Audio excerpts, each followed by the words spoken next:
दोस्तों अगर आप भी एक एक्सेल यूजर हैं तो आज का वीडियो आपके लिए बहुत ही ज्यादा इंपॉर्टेंट होने वाला है। देखो नॉर्मली क्या होता है, जब भी आप एज ए एक्सेल यूजर किसी भी कंपनी या फर्म में वर्क कर रहे होते हैं तो वहां पे आपको जो डेटा मिलता है वो काफी लार्ज होता है, यानी कि आपको लार्ज डेटा पे वर्क करना होता है। अब कई बार क्या होता है कि डेटा तो जब हम एक्सेल में बनाते हैं तो भले ही हम कितना भी लार्ज डेटा मैनेज कर पाए वो हम इजिली कर लेते हैं, लेकिन जब हमें क्लाइंट को वही डेटा डिलीवर करना हो या फिर किसी भी बिहाफ पे उस डेटा को फिजिकल प्रोवाइड करना हो तो हम उसे प्रिंट करते हैं। अब देखो एक्सेल की जो फाइल है वो काफी ज्यादा बड़ी है। आपको पता है कि उसमें लगभग 10,48,576 रो है और 16,384 कॉलम है। सो नो डाउट कि उसमें अगर आप डेटा मैनेज कर रहे हो तो काफी ज्यादा बड़ा है, लेकिन जो आप उसको प्रिंट करके दोगे वो कैसे दोगे? एक A4 साइज पेपर पे। एंड उसमें क्या होता है कि जब हमें इस लार्ज डेटा को एक A4 साइज पेपर के बिहाफ पर प्रिंट करना हो तो हमें काफी दिक्कत का सामना करना पड़ता है। And as a Excel user आपकी इस मामले में पकड़ होना बहुत ज्यादा जरूरी है, नहीं तो आपको काफी दिक्कत का सामना करना पड़ सकता है। नॉर्मली अगर हम प्रिंट के बिहाफ पे भी बात करें तो काफी सारे टास्क आपके सामने आ सकते हैं। मान लो कि अगर आप 10, 15, 20 पेज प्रिंट कर रहे हो एंड जो उसकी हेडिंग होती है वो आपको सब पर प्रिंट करनी है, जबकि आपने डेटा तैयार करते के टाइम में एक ही बार हेडिंग दी है, लेकिन आपको जितने भी पेज प्रिंट हो रहे हैं सब पे उस हेडिंग को रिपीट करना है, तो आप कैसे करोगे? या फिर मान लो कि जो आपका डेटा वो काफी ज्यादा बड़ा है लेकिन बीच में से किसी भी पार्टिकुलर डेटा को आपको प्रिंट करके देना हो तो वो आप कैसे निकालोगे? इसके अलावा मान लो कि आपको डेटा देना है एक ही पेज में, लेकिन वो डेटा आपके एक्सेल शीट में शो कर रहा है कि वो 3 पेज में आ रहा है, तो आप उसे एक पेज में कैसे प्रिंट करोगे? तो ये जितने भी टास्क एंड जितने भी प्रॉब्लम है वो इस एक सिंगल वीडियो में कवर होने वाले हैं। एंड ट्रस्ट मी कि अगर आप एक एक्सेल यूजर हो तो ये वीडियो आपको गलती से भी मिस नहीं करना चाहिए। आपसे बस इतने से रिक्वेस्ट है कि अगर ये वीडियो आपको यूजफुल और इन्फॉर्मेटिव लगे तो प्लीज इस वीडियो को लाइक और शेयर जरूर करें। तो बिना किसी देर के शुरू करते हैं इस वीडियो को। अब नॉर्मल ध्यान देते हैं कंप्यूटर स्क्रीन पे, जहां पे आप देख पा रहे हो कि मैंने एक लार्ज डेटा यहाँ प्रिपेयर किया हुआ है। अगर मैं ऊपर से भी शो करूँ तो इस डेटा की जो विड्थ है वो यहाँ पे काफी ज्यादा है, एंड अगर मैं नीचे भी ड्रैग करके आपको शो करूँ तो आप देखोगे डेटा हमारा काफी ज्यादा बड़ा है। अब नॉर्मली क्या होता है कि अगर मैं इस डेटा की बात करूं या फिर अगर मैं एक एक्सेल शीट की बात करूं तो हम देखेंगे एक्सेल शीट काफी ज्यादा बड़ी है, राइट? यहाँ पे हमें दिख पा रहा है कि एक्सेल शीट कितनी ज्यादा बड़ी है। अब इसमें हमें सबसे पहले यही नहीं पता होता कि जितना भी डेटा हमें दिख रहा है इसमें से कितना डेटा एक पेज में प्रिंट होगा। एग्जाम्पल के लिए अगर मैं Ctrl+P करके इसे प्रिंट करने की कोशिश करूं तो आप यहाँ देखोगे हमें कितना डेटा शो कर रहा है। हमें सिर्फ डेटा शो कर रहा है नितिन तक का, जबकि यहाँ पे डेटा हमने कहाँ तक प्रिपेयर किया हुआ है? सुरेश, सोनू, मोनू, धर्मेश, भुवन एंड टोटल सेल्स तक। यहाँ हमने काफी लंबा चौड़ा डेटा प्रिपेयर किया हुआ है, लेकिन डेटा हमारा प्रिंट कहाँ तक हो रहा है? नितिन तक। एंड ऐसे में बार बार एनालाइज करना हमारे लिए थोड़ा मुश्किल हो जाता है। तो एक्सेल में आपको एक ऐसा फीचर मिलता है जिसकी मदद से आप इस एक शीट को मल्टीपल पेजेस में डिवाइड कर सकते हो। देखो नीचे जब यहाँ पे आओगे तो एक ऑप्शन मिलेगा पेज लेआउट का। आपको बस इस पे एक सिंगल क्लिक करना है एंड ये जो आपकी एक्सेल शीट है ये पेज वाइज डिवाइड हो जाएगी, यानी कि एक पेज आपका कितना बड़ा है? देखो ये रहा एक पेज, ये दूसरा पेज, ये तीसरा पेज, ये चौथा पेज। इस तरीके से पेज वाइज ये जो हमारी शीट है वो यहाँ पे डिवाइड हो जाएगी, जिससे आपके लिए समझना एंड एनालाइज करना काफी ज्यादा आसान हो जाता है। अब देखो नॉर्मली हमारा सबसे पहला टास्क क्या है कि ये जो डेटा इसमें बाहर निकल रहा है, जैसे नितिन तक का डेटा आ रहा है एंड आगे जो डेटा है सुरेश, सोनू, मोनू, धर्मेश, भुवन एंड टोटल सेल्स, ये हमें लेके आना एक पेज पे। अभी एक पेज पे हमारा कितना डेटा आ रहा है? सिर्फ नितिन तक। तो इसके लिए हम क्या करेंगे? सबसे पहली चीज जो इसमें हम ध्यान देंगे वो है मार्जिन का। अब माइंड में डाउट कि मार्जिन क्या होता है? देखो नॉर्मली ऑन स्क्रीन आप ध्यान दोगे कि यहाँ पे आपको काफी व्हाइट स्पेस नजर आ रहा है। ये जो ये क्या है? काफी व्हाइट स्पेस है। तो ये जो व्हाइट स्पेस यानी जो खाली जगह है इसी को बोलते हैं मार्जिन। तो आपको क्या करना है? सिंपली पेज लेआउट टैब में आना है एंड यहाँ पे मार्जिन वाले सेक्शन में जाना है। अभी जो हमारी मार्जिन सेट है वो है नॉर्मल। हम यहाँ पे क्या कर देंगे? नैरो। नैरो मतलब क्या हो जाएगा कि फैल जाएगा, तो हम नैरो कर देते हैं एंड आप देखोगे कि पहले डेटा कहां तक आ रहा था? नितिन तक, लेकिन अब डेटा कहां तक आ रहा है? सोनू तक। एंड अब यहाँ पे हमारे 4 कॉलम इसमें रह जाते हैं। इसके बाद हम क्या कर सकते हैं कि हम यहाँ जाएंगे ओरिएंटेशन में एंड ये जो हमारा पेज है, नॉर्मली अभी जो हमारा पेज है वो कैसा पेज है? पोर्ट्रेट है, यानी कि इसकी लंबाई ज्यादा है एंड चौड़ाई कम है। तो हम यहाँ पे क्या कर देंगे? हम इसको कर देंगे लैंडस्केप। जैसे मैं लैंडस्केप करूंगा आप यहाँ देखोगे कि पहले के कंपैरिजन में हमारा और भी डेटा यहाँ पे आ जाता है, जो कि ऑन स्क्रीन आप यहाँ पे देख पा रहे हो। अब सिर्फ भुवन एंड टोटल सेल्स ये 2 ही डेटा हमारे यहाँ पे बाहर रह गया। अब यहाँ पे हम क्या कर सकते हैं? यहाँ पे सिंपली हम साइज में जाएंगे एंड ये जो हमारा पेज का साइज है वो क्या सिलेक्टेड है? लेटर। बाय डिफॉल्ट एक्सेल में जो पेज सेट होता है वो लेटर होता है, लेकिन जो हम प्रिंट करते हैं वो हम किस पे करते हैं? A4 साइज पेपर पे। नॉर्मली अगर आप प्रिंटर के यहाँ पे हम बात करें, कहीं पे भी ऑफिस में, साइबर कैफे में जो आप प्रिंटर देखते हो, एंड वो जो पेज प्रिंट होता है बेसिकली वो A4 साइज पेपर होता है। तो आपको ध्यान रखना है कि यहाँ पे अगर आपका लेटर साइज सेलेक्ट है तो आप यहाँ से A4 सेलेक्ट कर लो, एंड जैसे आप A4 सेलेक्ट करोगे आप देखोगे पेज आपका थोड़ा सा और बड़ा यहाँ पे हो जाता है। इसके बाद एक चीज आप और कर सकते हो, जिस तरीके से अभी हमने पेज के मार्जिन को कम किया, उसी तरीके से जो हमारा डेटा है इसमें भी आप देखोगे महेश में थोड़ा ज्यादा स्पेस है, हर्ष में ज्यादा स्पेस है, सुरेश में ज्यादा स्पेस है। तो एक काम आप और कर सकते हो कि आप इस रेंज को सेलेक्ट करोगे, फिर सिंपली यहाँ होम टैब में आना है एंड यहाँ पे आपको जाना है फॉर्मेट में, एंड एक ऑप्शन मिलेगा ऑटो फिट कॉलम फिट। जैसे आप ये करोगे जो इसमें एक्स्ट्रा स्पेस आ रहा था वो यहाँ से हट जाएगा एंड आप देखोगे ये और भी ज्यादा एडजस्ट हो जाएगा। अब आप यहाँ नोटिस करोगे कि अगर मैं यहाँ पे कंट्रोल P करूं, एंड पहले क्या हो रहा था, इसमें हमारा पूरा डेटा प्रिंट नहीं हो रहा था, लेकिन अब यहाँ टोटल सेल्स तक पूरा का पूरा डेटा, पूरी की पूरी रेंज इजिली यहाँ पे आ रही है। तो इस तरीके से अगर आपका डेटा कभी भी बाहर जा रहा है, काफी ज्यादा बढ़ रहा है, तो आप यहाँ पे कुछ ऑप्शंस का यूज करके, जैसे मार्जिन, ओरिएंटेशन, साइज या फिर ऑटो फिट कॉलम फिट, इनका यूज करके जो अननेसेसरी स्पेस है उसको कम कर सकते हैं एंड इजिली आप डेटा को प्रिंट कर सकते हैं। इसी के साथ बात करते हैं एक और इंपॉर्टेंट टर्म की। मान लो आपसे ये बोला जाए कि आपको पूरा डेटा प्रिंट नहीं करना, आपको सिर्फ महेश से लेके सोनू तक का जो डेटा है, इसके 15 जनवरी तक जो सेल्स है, बस आपको वो भेजना है। अब आप सोचोगे कि अगर मैं अभी कंट्रोल P करूंगा तो यहाँ पे सब कुछ प्रिंट होगा, एंड अगर मुझे सिर्फ इतना ही एरिया प्रिंट करना है तो मैं क्या करूंगा, पहले आप इसे कॉपी करोगे, दूसरे शीट पे पेस्ट करोगे, तब आप इसे प्रिंट करोगे। इसकी जगह आप क्या कर सकते हो कि आप सिंपली इस रेंज को सेलेक्ट करो, महेश से लेके हम सोनू तक सेलेक्ट करते हैं एंड 15 जनवरी तक के रेंज को हम सेलेक्ट कर लेते हैं। फिर यहाँ पे एक ऑप्शन मिलता है प्रिंट एरिया का, यहाँ पे जाना है and simply set print area पे क्लिक कर देना है। जैसे आप क्लिक करोगे एंड कंट्रोल P करोगे तो आप देखोगे महेश से लेके सोनू तक का ही डेटा यहाँ पे शो कर रहा है, यानी कि पूरे डेटा में से बीच में से कहीं पर भी आपको किसी सिलेक्टेड पोर्शन को प्रिंट करना है तो वो भी आप कर सकते हो। आपको उसे कॉपी करके दूसरी शीट पे पेस्ट करने की जरूरत नहीं होती, आप यहीं से प्रिंट एरिया की मदद से भी इसे इजीली प्रिंट कर सकते हो, एंड ये भी एक्सेल का एक one of the important feature है। अब इसको हम नॉर्मल करने के लिए क्या करेंगे, प्रिंट एरिया में जाएंगे एंड क्लियर प्रिंट एरिया पे क्लिक कर देंगे। अब ये पहले की तरह नॉर्मल हो जाएगा एंड जिस तरीके से नॉर्मली प्रिंट होना चाहिए उस तरीके से प्रिंट हो जाएगा। अब इसी के साथ यहाँ पे एक चीज को और समझो आप, जैसे अभी तो मैंने क्या करा कि इसको मैंने पेज बाय पेज इस तरीके से डिवाइड कर दिया था, अभी ये नॉर्मल है यहाँ पे, एंड मैं क्या करता हूँ यहाँ पे जो चीजें मैंने सेट करी है, लाइक मैं मार्जिन को भी नॉर्मली रहने देता हूँ, मैंने नॉर्मल कर दिया तो देखो टोटल सेल्स यहाँ से बाहर निकल गया, एंड ओरिएंटेशन को भी मैं पोर्ट्रेट कर देता हूँ। सपोज ये पोर्ट्रेट है, मैं चाहता हूँ जो मेरा पेज प्रिंट हो वो पोर्ट्रेट पेज ही प्रिंट हो, लैंडस्केप प्रिंट नहीं होना चाहिए। तो मैं यहाँ पे अगर भी कंट्रोल P करूंगा तो नो डाउट यहाँ पे कम डेटा आएगा, आप देखोगे यहाँ पे डेटा कहाँ तक आ रहा है, सोनू तक आ रहा है, एंड हमें डेटा कहाँ तक चाहिए, पूरा चाहिए। तो एक्सेल में आपको एक ऐसा फीचर मिला है जिसमें आपको ज्यादा तामझाम नहीं करना, आप यहाँ से सिंपली क्या कर सकते हो, एक ऑप्शन मिलता है स्केल टू फिट का, आप यहाँ पे जाओ एंड इसको बोलो कि जो इसकी विड्थ है ये 2 पेज में नहीं जानी चाहिए, भले ये कितना भी छोटा हो जाए पर ये एक ही पेज में प्रिंट होना चाहिए। तो आप यहाँ पे जा सकते हो एंड विड्थ में जाके आप 1 पेज कर दो, एंड इसके बाद जब आप कंट्रोल P करोगे तो आप देखोगे टोटल सेल्स तक की जो डेटा है वो यहाँ पे आएगा। अब देखो इसमें भी क्या है कि ये मत समझना कि ये ऑप्शन फिर बेकार है। देखो यहाँ पे हमने क्या किया था कि हम पेज को कैसे प्रिंट कर रहे थे, लैंडस्केप, यानी कि चौड़ाई ज्यादा लंबाई कम, लेकिन अब हम कैसे प्रिंट कर रहे हैं, पोर्ट्रेट, यानी कि चौड़ाई कम लंबाई ज्यादा। तो अगर आप पोर्ट्रेट में ही प्रिंट करना चाहते हो लेकिन आपको डेटा एक ही पेज में चाहिए, तब आप यहाँ पे इस विड्थ वाले ऑप्शन का यूज कर सकते हो। अगर आपको ऐसा चाहिए कि डेटा चौड़ाई ज्यादा रहे लेकिन ये ज्यादा छोटा नहीं दिखना चाहिए, तो उस केस में आपको ओरिएंटेशन का ही यूज करना है। तो यहाँ पे जो ये दोनों ही टूल्स है ये दोनों ही इंपॉर्टेंट है, मैटर ये करता है कि आपको किस ऑप्शन का यूज करना है। अगर डेटा आपको लैंडस्केप चाहिए तो आप ओरिएंटेशन यूज करो, अगर आपको डेटा पोर्ट्रेट चाहिए और एक ही पेज में चाहिए तब आप यहाँ पे इस वाले ऑप्शन का यूज कर सकते हो।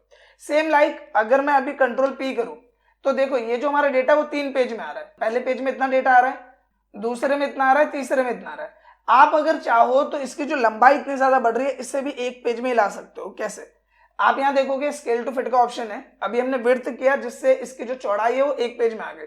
सेम लाइक अगर मैं चाहता हूँ इसकी हाइट भी, यानी जो 3 पेज में आ रहा है ये भी एक ही पेज में आना चाहिए, तो आप इसे 1 पेज कर दोगे, एंड जब आप कंट्रोल P करोगे तो आप देखोगे काफी छोटा हो गया है पर ये एक ही पेज में प्रिंट हो गया है। एंड डोंट वरी, जब आप प्रिंट करते हो तो ये भी विजिबल होता है, ऐसा नहीं कि विजिबल नहीं होगा, बहुत छोटा होगा बट विजिबल होगा। एंड अगर आपको लग रहा है एक पेज के हिसाब से बहुत छोटा हो गया है तो आप यहाँ पे जाके इसको 2 पेज कर दो। तो अब ये क्या होगा कि ये जो 3 पेज में आ रहा था अब ये 2 ही पेज में आ जाएगा। एंड इस बार जो इसका साइज है वो आपको ज्यादा छोटा भी नहीं लगेगा देखने में। नॉर्मली जब आप इसे प्रिंट करोगे तो प्रॉपर ये विजिबल रहेगा। तो अगर आपको 2 पेज में चाहिए तो आप इसे 2 पेज में कर लो, अगर आपको 1 पेज में चाहिए तो आप इसे 1 पेज में कर सकते हो। इस तरीके से यहाँ पे आप स्केलिंग का यूज कर सकते हो, जिसके बिहाफ पर भी अगर आप ये चाहते हो आपका डेटा एक ही पेज में प्रिंट हो, चौड़ाई के बिहाफ पे, लंबाई के बिहाफ पे, तो वहां पे आप स्केल टू फिट का यूज कर सकते हो। इसके साथ ही प्रिंट से रिलेटेड यहाँ पे और ऑप्शन मिलते हैं आपको, ग्रिड लाइन और हेडिंग। देखो नॉर्मली क्या है, अभी अगर मैं कंट्रोल पी करूं तो यहाँ पे मुझे कहीं पे भी हेडिंग शो नहीं कर रहा। हेडिंग का कहने का मतलब क्या है कि ये जो आपको ABCD यहाँ दिख रही है, 1 2 3 दिख रहा है, आप चाहते हो ये भी प्रिंट हो तो आप यहाँ पे क्या कर सकते हो, अभी अगर कंट्रोल पी करोगे तो ये नहीं दिखेगा, देखो यहाँ पे नहीं शो कर रहा है।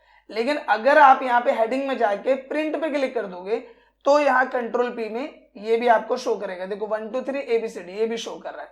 सेम लाइक अगर हम इसे व्यू की बात करें, अगर व्यू वाला अनचेक कर दोगे तो यहाँ पे ये जो दिख रहा है ये गायब हो जाएगा।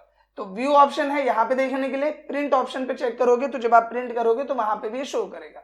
अब अगर हम ग्रिड लाइन की बात करें, इसको समझाने के लिए पहले मुझे क्या करना पड़ेगा, इस पे से नो बॉर्डर करना पड़ेगा, क्योंकि फिर हमें ग्रिड लाइन समझ में नहीं आएगा। ग्रिड लाइन क्या है, ये जो आपको लाइनिंग ऐसे दिख रही है, देखो यहाँ पे रो एंड कॉलम के यहाँ पे आपको लाइन से दिख रही है ना, यही ग्रिड लाइन होती है।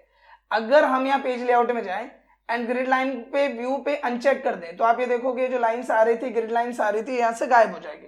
सेम लाइक जब आप प्रिंट करते हो, जैसे यहाँ प्रिंट करोगे तो यहाँ कहीं पे भी ग्रिड लाइन शो नहीं करेगा। इवन अगर मैं व्यू पे क्लिक कर रहा हूँ, यहाँ पे दिख रहा है एंड कंट्रोल पी करेंगे तो भी यहाँ पे शो नहीं करेगा। लेकिन अगर मैं यहाँ पे बोल दूं कि जो ग्रिड लाइन है ये प्रिंट भी होना चाहिए, तो हमने प्रिंट पे क्लिक किया एंड कंट्रोल पी किया तो अब यहाँ पे हमें ग्रिड लाइन भी शो करेगा, जो कि ऑन स्क्रीन आप यहाँ पे देख पा रहे हो। तो इस तरीके से कई बार ऐसा होता है कि हमें ग्रिड लाइन भी प्रिंट करना है या हेडिंग भी प्रिंट करना है, जो कि ये 1 2 3 या ABCD जो हो गया ये भी हम प्रिंट करना चाहते हैं, तो उसके लिए आप इन ऑप्शंस पे क्लिक करोगे, चेक कर दोगे तो ये प्रिंट हो जाएगा। आई होप कि अभी तक जितने भी टर्म्स मैंने आपको बताए हैं वो सब आपको समझ में आ गए होंगे। अब इससे पहले कि हम वीडियो में आगे बढ़े, आप सबके लिए एक गुड न्यूज है, और एक गुड न्यूज है एक्सेल की ऑनलाइन क्लास। देखो आप में से कई लोगों ने अक्सर मुझे कमेंट किया है, इवन कई बार इंस्टाग्राम पे DMs किए हैं कि सर एक्सेल का ऑनलाइन क्लास आप कब लॉन्च कर रहे हो। एंड मैंने भी कई बार सोचा कि एक्सेल का जो ऑनलाइन क्लास है या लाइव क्लास है वो आपको प्रोवाइड करूं, बट बाय सम रीजन ये पॉसिबल नहीं हो पा रहा था। लेकिन अब आपका इंतजार खत्म होता है। नॉर्मली क्या है कि नेक्स्ट मंथ की 5 तारीख से हम एक्सेल की लाइव क्लास को लॉन्च करने वाले हैं, जिसमें 1 महीने के लिए मैं आपके साथ कनेक्ट होने वाला हूं। और जो एक्सेल की लाइव क्लास है, यानी कि प्रॉपर 1 घंटे की लाइव क्लास, जिसमें मैं आपके साथ प्रॉपर कनेक्ट होने वाला हूं एंड आपको एक्सेल का कोर्स प्रोवाइड करने वाला हूं। अगर मैं बात करूं इस कोर्स की, तो इस कोर्स में आप एक्सेल के बिगिनर लेवल से लेके एक्सेल के जॉब लेवल तक की जर्नी को तय करने वाले हो। नॉर्मली अगर हम बात करें हमारे कोर्स की, तो इस कोर्स में जितने भी बेसिक टर्म्स होते हैं उन्हें हम कवर करने वाले हैं। इसके साथ ही एक्सेल से रिलेटेड जो जो इंपॉर्टेंट ऑप्शंस, जो जो इंपॉर्टेंट टर्म्स होते हैं, चाहे हम बात करें conditional formatting based on job level, या फिर हम बात करें डेटा वैलिडेशन की, या फिर हम बात करें पिवोट टेबल की, इसके अलावा जो भी एक्सेल के इंपॉर्टेंट टर्म्स होते हैं उन सबको इस कोर्स में हम तय करने वाले हैं। साथ ही एक्सेल इंटरव्यू से रिलेटेड आपकी कैसे प्रिपरेशन होनी चाहिए, एक्सेल इंटरव्यू में किस तरीके के क्वेश्चंस पूछे जाते हैं based on theoretical, based on practical, वो भी चीजें आप इस कोर्स में देखने वाले हो। साथ ही इस कोर्स में मैं आपको ये भी बताने वाला हूं कि जॉब के टाइम में आपको किन किन दिक्कतों का सामना करना पड़ता है एंड जॉब के बिहाफ पे आपको किन किन प्रैक्टिकल या फिर टर्म्स को अटेम्प्ट करना पड़ता है। सो इस कोर्स में आप एक्सेल से रिलेटेड बहुत सारी चीजें सीखने वाले हो। एंड आपको मैं एक चीज बता देना चाहता हूं कि ये जो हमारा एक्सेल का बैच होने वाला है, इसमें लिमिटेड सीट्स ही हैं, क्योंकि मैं ये नहीं चाहता कि हम जबरदस्ती के ज्यादा भीड़ कर लें और उस भीड़ के बिहाफ पे मैं आपको अच्छे से ट्रेनिंग ना दे पाऊं। तो ये जो हमारा कोर्स है, जो कि हम नेक्स्ट मंथ की 5 तारीख से स्टार्ट करने वाले हैं, इसमें लिमिटेड सीट्स ही होने वाली है, यानी कि मैं सिर्फ लिमिटेड बच्चों को ही पढ़ाने वाला हूँ। तो अगर आप इस कोर्स को ज्वाइन करना चाहते हो, आप एक्सेल का बिगिनर से जॉब लेवल का ये जो कोर्स है वो ज्वाइन करना चाहते हो, तो आप सिंपली स्क्रीन पे दिए गए कॉन्टैक्ट नंबर पे कॉल कर सकते हो। ये मेरा कॉन्टैक्ट नंबर है, आपकी जो बात होगी वो सीधा मेरे से होगी। एंड साथ ही आपको एक बात का और ध्यान रखना है कि नॉर्मली जब भी आप पेमेंट करो, यानी कि इस कोर्स की अगर मैं फीस की बात करूं, तो ये जो 1 महीने में आपके साथ कनेक्ट होने वाला हूं, 1 महीने की मैं आपको ट्रेनिंग देने वाला हूं, इसका जो चार्ज है वो होने वाला है 999। अब देखो आप में से कई लोगों को हो सकता है ये चार्ज एक्सेप्टेबल हो सकता है चार्ज एक्सेप्टेबल नहीं हो। लेकिन आप भी एक बात को समझो कि अगर मैं आपके साथ 1 महीने कनेक्ट हूं एंड अगर आप फ्री में ही चीजों को ले रहे हो तो उस चीज की वैल्यू नहीं रहती है। और अगर मैं आपके साथ कनेक्ट हो रहा हूं पूरे 1 महीने के लिए, जिसमें मैं सिर्फ लिमिटेड बच्चों को ही पढ़ाने वाला हूं, तो मेरे 1 घंटे की या फिर मेरे टाइम की कुछ तो वैल्यू होनी चाहिए। और आपको भी पता है कि फ्री की चीज सिर्फ देखने में अच्छी लगती है, उसमें ना आपका मन लगने वाला है। कहते हैं ना, जहां पे चीजें हमें फ्री में मिल जाती है वहां पे चीजें हमें हो तो भी ठीक, ना हो तो भी ठीक, ना आपका फोकस अच्छे से रहेगा और हो सकता है कि शायद मेरा फोकस भी उतने अच्छे से ना रहे। तो जो फीस है वो कोई ज्यादा नहीं है, 999 जो अमाउंट है 999 रुपए, वो पूरे 1 महीने की फीस है। एंड आज के डेट में 999 रुपए कोई बड़ी बात नहीं है, नॉर्मली आप स्नैक्स वगैरह में इतने खर्च कर देते हो। सो अगर आप ज्वाइन करना चाहते हैं तो जो स्क्रीन पे आपको नंबर दिख रहा है आपको इस पे कॉल करना है। एंड पेमेंट करने से पहले आपकी मेरे से बात होगी नॉर्मली, एंड मेरे से बात होने के बाद ही आपको पेमेंट करनी है। ऐसा नहीं है कि किसी ने भी आपको कॉल किया, आप पेमेंट कर रहे हो एंड बाद में आप परेशान हो रहे हो। तो मेरे से आप कॉल कर सकते हैं, चाहे तो आप वीडियो कॉल पे बात कर सकते हैं, एंड उसके बाद ही आप पेमेंट करें, ताकि इन फर्दर या इन फ्यूचर आपको या मुझे किसी दिक्कत का सामना ना करना पड़े। सो देर किस बात की, स्क्रीन पे नंबर है, आप इस पे कॉल कीजिए एंड अपनी सीट को बुक कर लीजिए, क्योंकि लिमिटेड सीट्स अवेलेबल है एंड लिमिटेड बच्चे ही इनरोल किए जाएंगे। Thank you. अब यहाँ पे जो हम कवर करने वाले हैं वो वन ऑफ द इंपॉर्टेंट है एंड इसका यूज लार्ज डेटा के बेसिस पे काफी ज्यादा होता है। अब यहाँ पे बात करते हैं नेक्स्ट ऑप्शन की, जो कि लार्ज डेटा के बेसिस पे काफी ज्यादा यूज होता है। एंड ये ऑप्शन आपको जरूर पता होना चाहिए अगर आप लार्ज डेटा के बेसिस पे प्रिंट कर रहे हो। तो देखो, नॉर्मली यहाँ पे आप ध्यान दोगे कि मेरे पास एक डेटा है जो कि पूरे साल की सेल्स रिपोर्ट है। जैसे आप यहाँ देखो कि 1 जनवरी को हमारे पास कुछ स्टाफ है, राजेश, महेश, सुरेश और भी कुछ लोग हैं। इन्होंने 1 तारीख को क्या सेल करी है, 2 को क्या सेल करी है, 3 को क्या सेल करी है, वो डेटा हमने यहाँ पे मैनेज किया हुआ है। अब नॉर्मली यही जो रेंज आप देखोगे, डेटा है काफी ज्यादा बड़ा। देखो मैं नीचे आता जा रहा हूँ एंड ये डेटा मेरे पास लगभग है दिसंबर तक। देखो पूरा डेटा यहाँ पर है। अब अगर मैं आपसे बोलूँ ये डेटा मुझे प्रिंट करना है, तो मैं पहले तो कंट्रोल P करूंगा। तो यहाँ पहला प्रॉब्लम ये आ जाएगा कि ये जो डेटा है ये सिर्फ आ रहा है सुरेश तक, एंड यहाँ पे आप देखोगे डेटा कहाँ तक है, सुरेश तक। मुझे चाहिए पूरा डेटा।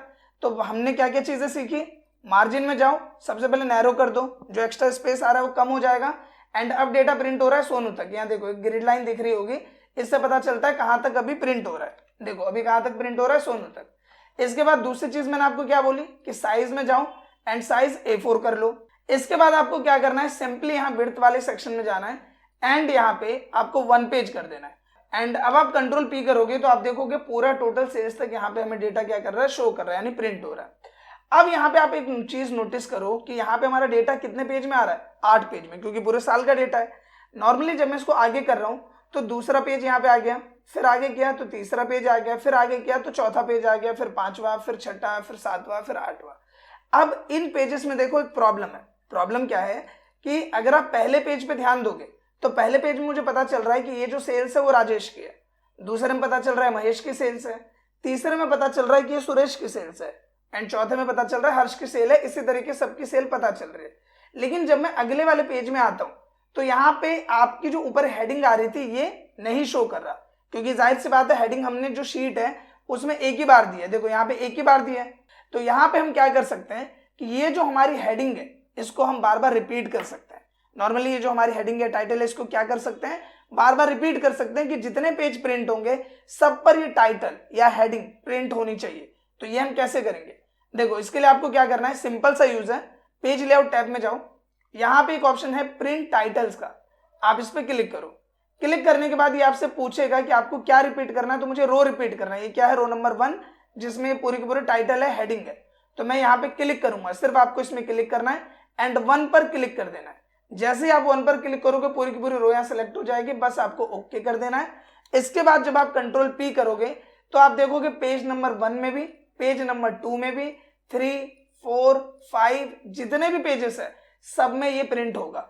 एंड इस तरीके से आपने भले ही एक ही बार डेटा में इसको मेंशन किया हो, आप बार बार इसे यूज कर पाओगे। आप देखो मैंने एक ही बार यहाँ पे हेडिंग लिखी हुई है, देखो एक ही बार हेडिंग है, इसके बाद तो नहीं लिखी हुई, लेकिन इसके बाद भी बार बार क्या हो रहा है, ये रिपीट हो रहा है, जिसकी मदद से डेटा हमारे लिए समझना एंड जिसे हम डेटा भेज रहे हैं उसके लिए भी समझना काफी ज्यादा आसान हो जाता है। तो इस तरीके से आप प्रिंट टाइटल्स का यूज कर सकते हैं। आई होप कि दोस्तों प्रिंट से रिलेटेड जो हमारा ट्यूटोरियल था जिसमें हमने काफी सारी चीजें कवर अप की, वो सब आपको समझ में आई होंगी and point two point clear हुए होंगे।